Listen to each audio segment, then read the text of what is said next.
Hey guys, Trevor here with E-commerce Paradise. In today's talk, I'm going to discuss the best dropshipping products. This is the ultimate guide to niche selection here.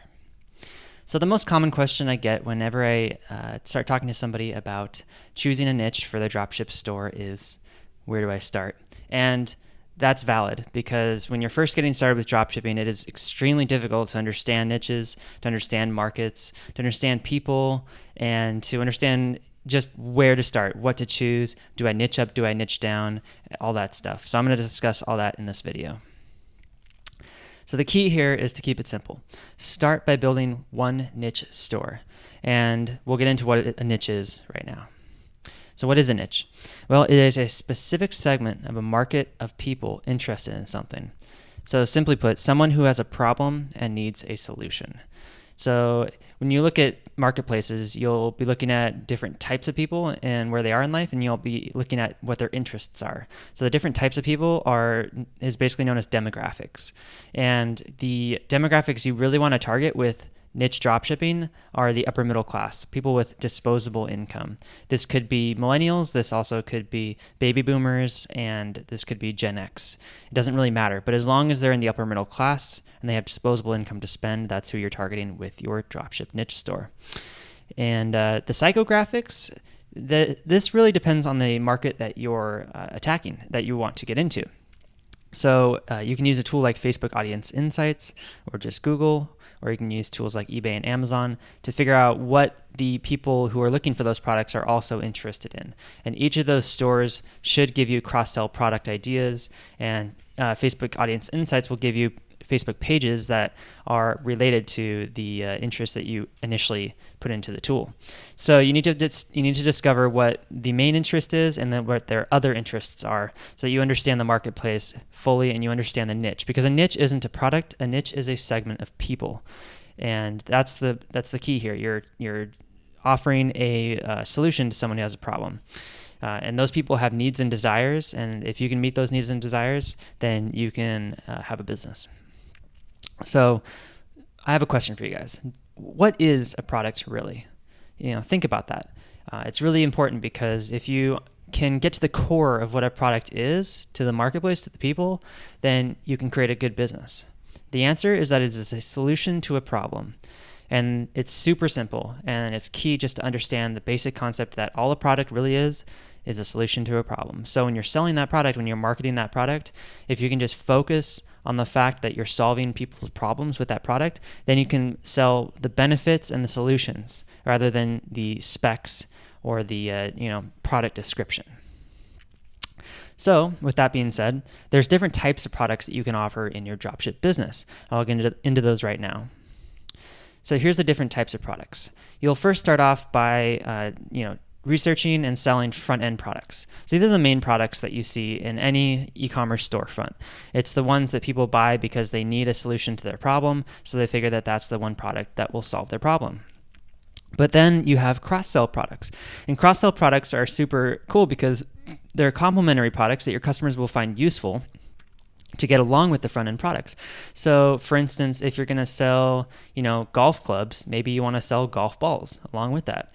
It's something that goes along with it that if they buy it, then, they will have an easier time because they're going to get it all in one package, and they're going to be happier because they may have gotten it for a lower price than they would have to get it if they bought it separately. Plus they'll get it with free shipping probably because they're buying it along with a more expensive item. So cross-sell products are awesome, and they should be offered to people between the product page, the cart page, and the checkout page. Somewhere along that process, there should be cross-sell offers being offered to the customer, and there's many different ways to do that. Well, I'll be getting into those in more depth in later courses and videos. So the third type of product that is really important, and this really is the core of every business, and you should not consider your front-end product your core. However, that does bring people in the door, but the back-end product really should be the core of your business. And it's a recurring revenue income model. So recurring revenue income models can be something like a subscription, and it could be to receive a product on a monthly basis, or it could be a membership to an association that includes some sort of a newsletter, an insider's newsletter. So you can set up these for, the subscription for the product could be a consumable product. And for instance, with the golf clubs, offering somebody a monthly subscription to receive golf balls is a great idea because people go through golf balls. And if they like your golf balls, then they'll probably be willing to pay and receive them on a weekly basis or a monthly basis as often as they need them, because it makes their life easier to get it shipped and delivered to their door. Especially for guys who don't necessarily, like to go shopping, it makes life a lot easier. As far as a membership goes, creating some sort of an association where people can gather, people can meet, people can connect with each other, providing some sort of a platform for that online is very valuable, and people like that. It's difficult to find other people sometimes. There's Facebook groups and stuff like that, and there's forums, but providing a specific association to your niche can be very, very key, because forums and, some forums are niche forums, but there's a lot of general forums out there like Reddit, and those places are really good to find traffic to go to your association as well. We'll get into that later. An insider's newsletter is a great way to add more value to a membership, because people want to know the latest news, they want to know what's going on, they want to know where to go in the events. So hiring somebody to gather that information just simply by using a tool like Google Alerts and putting it into an email format or a blog format, and then offering it to those membership subscribers is a great way to build your membership base. And the membership can be a micro continuity model where you offer it for $5 a month or something like that, or $10 a month. And, included with that membership could be discounts, special discounts to products that you only offer to your members, maybe like an extra 5% off or something like that. So it's a great way to build a recurring income model as a core to your business. And one of the best examples of this is Amazon and their Prime model. So they charge around $100 per year, depending on the package that you buy, and it gives you free shipping plus access to all their other apps like Amazon Music and Amazon Movies. So that's a great way to model. All right, and then the last type of product is the affiliate product. Affiliate products are really cool because they're passive income. And all you have to do is build them into usually your emails or blogs or social media content. And so affiliate products should be complementary products, just like your cross-sell products, and they can be subscription products as well, or memberships, but they're all offered by other companies, like a third-party company. And they'll usually give you an affiliate link, so you can offer them to your customers before or after they purchase from you. So like I said, with the blogs and social media, that could be before they even purchase from you. They'll go ahead and get that affiliate product. But usually it's after they purchase, because you're going to sell the front-end product, offer them a cross-sell product, try to get them to upsell them on a back-end product, and then you can offer them after the fact affiliate products for things where you don't want to actually, sell that cross-sell product or back-end product. So it's a great way to get started, and then you can eventually, when you find one that works really well, you can actually try to replace it with your own version of that and make a lot more profit as well. All right, guys. Well, I hope you're learning a lot from this. Let's get into the next question here. What makes a profitable niche? Everybody wants to know what's actually going to make them money, because you can choose any niche, but not every niche is going to be profitable or easy to compete in, especially if you are a beginner with marketing and you just don't know, all the marketing skills that the professionals know. Well, let's get into it. The main points here is the pricing and the profit margins. So those are two things we're going to discuss right now. So number one, there are two options with dropshipping. You can sell low dollar products, for example, a snorkeling mask for $50, or you can sell high ticket products, for example, an inflatable boat for $1,500. So let's look at the benefits of each. The benefit of low dollar products is that usually you have less risk per sale and higher profit margins, albeit if it's sourced directly from China. But generally speaking, you have a lower dollar profit per sale in total. So let's look at an example. Well, first, profit margins, just so you know, an insider secret here, they're usually up to 50% or more when you're sourcing directly from China using a tool like AliExpress.com. So that's really cool. The only drawback to that, of course, is that it takes 2 to 3 weeks for delivery. But if you clearly state that on your website and you make that as part of your selling point, it's no big deal. Let's look at an example. So the price is $50 on your snorkeling mask, and you have a 50% profit. So you make $25 profit per sale. Not bad. But the amount of effort you have to put into your website, the amount of effort you have to put into the marketing of the products and to the advertising of the products and creating email flows and the remarketing ads, all that stuff takes a lot of effort and time. So you're only making $25 per sale. You'd have to make probably at least 10 sales a day to make a good living on your website, to pay for all the ads and marketing and stuff like that. So 10 sales per day is kind of a lot. So it's kind of hard to achieve that number. Now, let's look at the benefits of high-ticket products. High-ticket means that you're going to have more risk per sale, right? Because if a chargeback happens, or if somebody decides, they don't like the product, they want to send it back, that could potentially cost you quite a bit more money to deal with. And there's lower profit margins generally speaking, with high-ticket items than with low-ticket items that are sourced directly from China, because high-ticket products, you usually have to source them from the States. Now, I have heard instances where people are sourcing high-ticket products from China, and that's awesome, but it's even higher risk because you are then buying the product from China, hoping that it arrives well, and then you have to deal with them directly if you need any warranty issues to be dealt with. So if you're sourcing high-ticket products from China, usually you're considered the manufacturer, technically, legally speaking, to the end consumer in the States. So you're going to have to get more insurance. You're going to have to deal with warranty issues yourself, that kind of thing. But the coolest thing about high-ticket dropshipping is that you have much higher profit dollar per sale. And so just for instance, the profit margins are usually around 20 to 30% with high-ticket dropshipping, and could be up to 40%, but usually it's 20 to 30 on average. And let's show an example. So if the price is $1,500 on that inflatable boat and you happen to get 30% profit margin, well, you're making $450 profit per sale. Now, this doesn't take into account that you probably will have to offer some sort of a discount on your store and a free gift in order to close that sale, and I'll get more into that in my conversion optimization courses. But your gross profit margin before discounts, before free gifts, before fraud insurance and all this other stuff, shipping, for instance, it's $450 profit per sale. So you might, after all that cost, take home, $200-$300.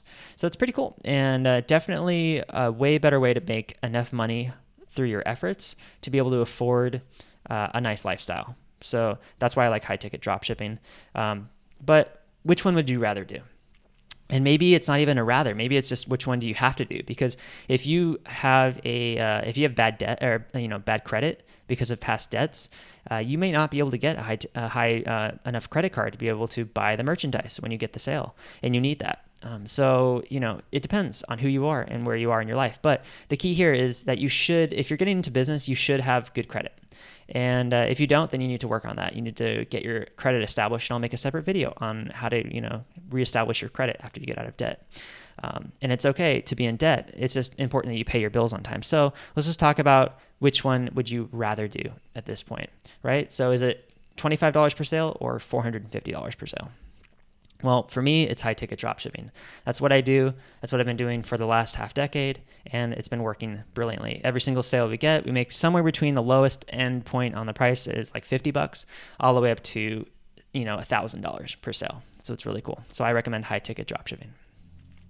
Now, the next step in this process is to research your online retailer competitors. It really is the best way to find the dropshipping products you want to sell. And the reason why is because you don't want to just go out there and reinvent the wheel. You want to actually model what's working already in the marketplace. So right now I'll teach you how to do that. So this is lesson 4, market research. The goal here, of course, is to find your competitors and your suppliers. So the first step is that I just want to throw this out there, you only really be able to start a dropshipping business easily if there are other dropship only niche sites operating in your niche. So you really have to find and make sure that there already are these niche sites out there that are doing this already, that already have suppliers that are dropship friendly. So to do that, just search Google for your main keyword. So if you want to do golf clubs, search Google for golf clubs. You want to find websites in the Google Shopping, which is the product listing ads, the ads with the pictures at the top, and in the organic results with the main niche keyword in their domain name. So that's really what makes a niche site, a site that it's only around that niche. So it could be like a golf site, or it could be a golf club site. And you're probably not going to find any site that only does golf clubs, so you're kind of have to look at golf sites. And golfing is a tough niche. Golf clubs and all that. I wouldn't really recommend getting into it because it's very, very saturated with big stores. So consider other niche ideas, but still, you can use the golfing example and look it up.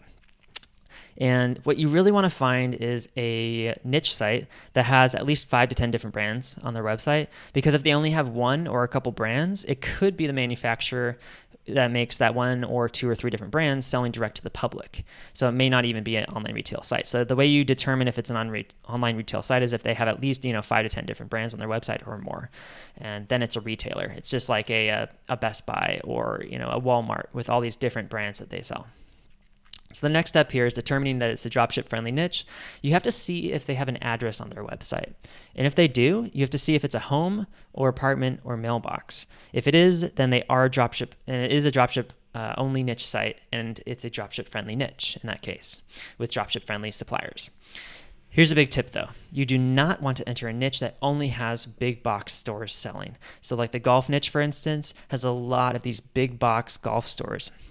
Golfing is a huge market and super popular. So there's a lot of stores that operate kind of like Best Buy does for electronics, where they open a big store and they only sell golf brands and golf items. So it's a tough niche to compete in. Now, not to say there aren't dropship friendly suppliers in that niche, but it's a tough niche to compete in.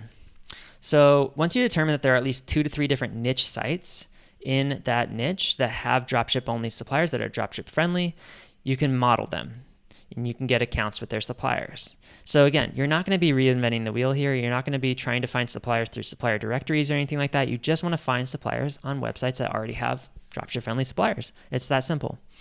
Find their brands page or menu and extract their suppliers into a spreadsheet. This is key. You have to stay organized. You got to organize all your information into a spreadsheet.